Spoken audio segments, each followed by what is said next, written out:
cet épisode de mes chroniques beauté. Il est question que nous parlions aujourd'hui des taches sur le visage et des boutons également.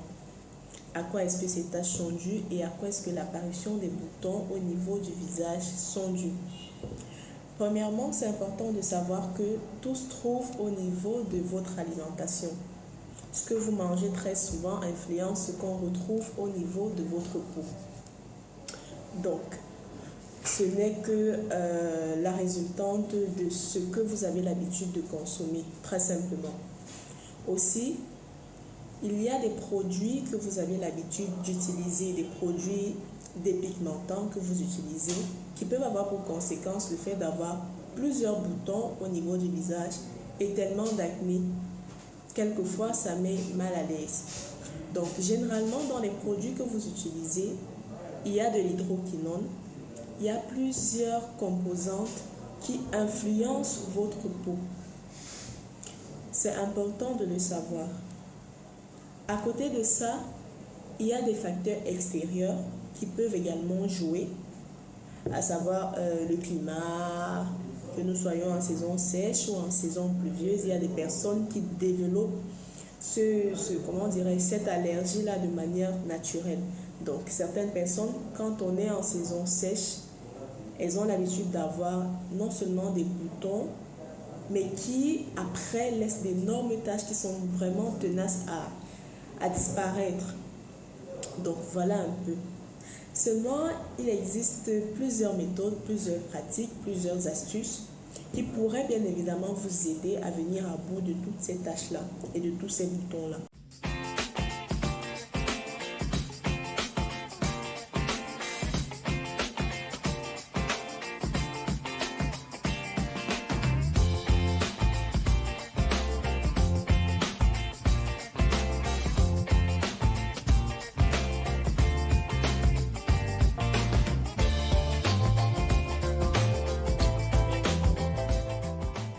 La première chose qu'il faudrait savoir, c'est quoi? C'est que c'est important de faire des gommages quotidiennement.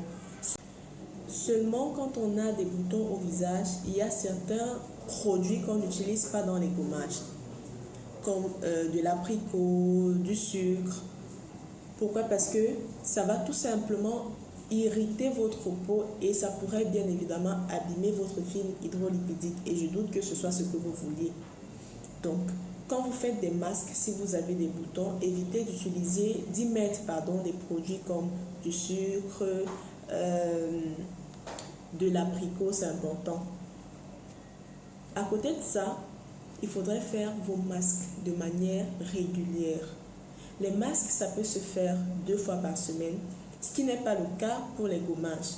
Les gommages se font exclusivement 2 fois par mois, pas plus, au risque de vous abîmer le film hydrolipidique. Donc, vous faites vos gommages 2 fois par mois et vous faites vos masques 2 fois par semaine. Seulement, au niveau des masques, c'est important de privilégier l'argile verte.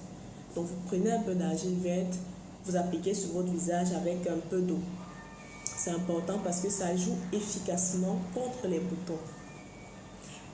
Étant donné que ce ne sont pas les seuls moyens qui pourraient vous aider à enlever des taches et à venir à bout des boutons, il est important de savoir que nous avons également des huiles essentielles qui aident très bien.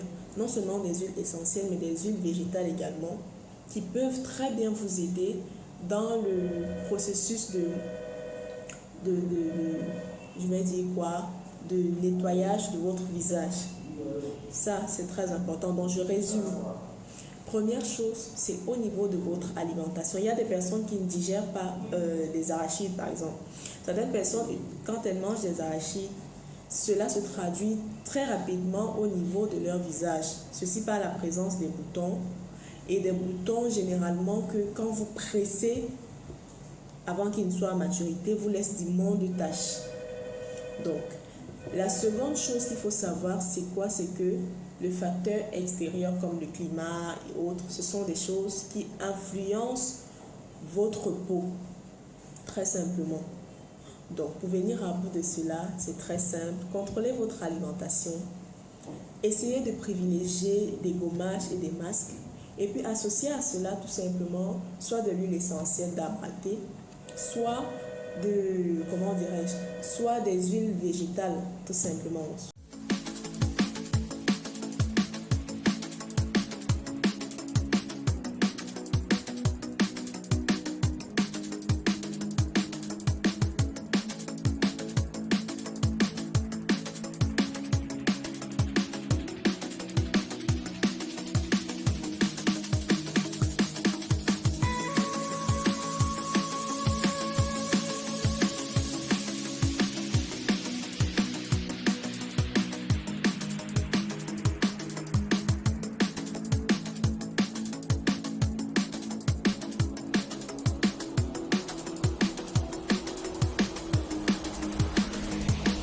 Dans le prochain épisode, nous verrons quel type d'huile utiliser pour chaque type de peau. Ceci permettra que chacun d'entre vous puisse mieux se retrouver. Quel gommage faire pour chaque type de peau et quel masque faire pour chaque type de peau. C'est-à-dire que quand j'ai une peau mixte, quel est le gommage qui m'est approprié? Quand j'ai une peau grasse, quel est le gommage qui m'est approprié? Nous verrons cela dans les épisodes prochains. Et nous verrons ensemble la liste d'huiles végétales et d'huiles essentielles qui vous seront bien évidemment utiles. D'ici là, portez-vous très bien.